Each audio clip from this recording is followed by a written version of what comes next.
बीडच्या राजकारणातलं ते वादळ, तो व्हायरल झालेला व्हिडिओ आणि वर्षभराचा तुरुंगवास, ज्या नावाची चर्चा गल्लीपासून दिल्लीपर्यंत झाली, तो खोक्या अखेर बाहेर आलाय.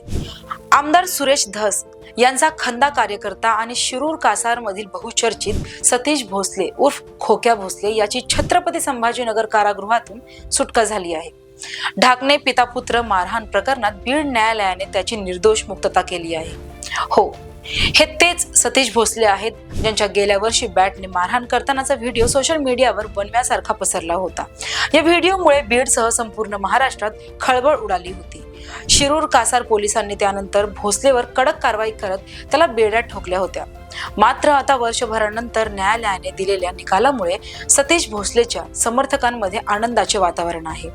पण मित्रांनो, कारागृहात बाहेर पडताच सतीश भोसलेने माध्यमांसमोर आपली व्यथा मांडली आहे. त्याने प्रशासनावर आणि जिल्ह्याच्या राजकारणावर गंभीर आरोप केलेत.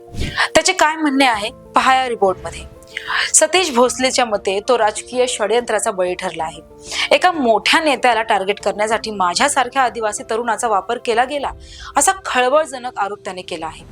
इतकंच नाही तर कारागृहात असताना त्याच्या कुटुंबावर 3 वेळा हल्ले झाले आणि त्याचं हक्काचं घरही पाडलं गेलं, असंही त्याने भावुक होतं सांगितलं. महत्वाची गोष्ट म्हणजे ज्या बॅट प्रकरणाने महाराष्ट्र हादरला होता, तो प्रकरण अद्याप न्यायप्रविष्ट आहे. त्यावर अद्याप निकाल लागलेला नाही. मात्र ढाकणे पिता पुत्र प्रकरणात पुराव्याअभावी त्याला दिलासा मिळाला आहे. भोसलेने पुढे असंही म्हटलंय की जिल्ह्यात काही लोक जातीवादाचं विष कालवण्याचं काम करत आहेत आणि बॅट प्रकरणाचं सत्यही लवकरच समोर येईल. आता सतीश भोसलेची सुटका झाल्यामुळे बीडच्या राजकीय वर्तुळात पुन्हा एकदा चर्चांना उधाण आलं आहे.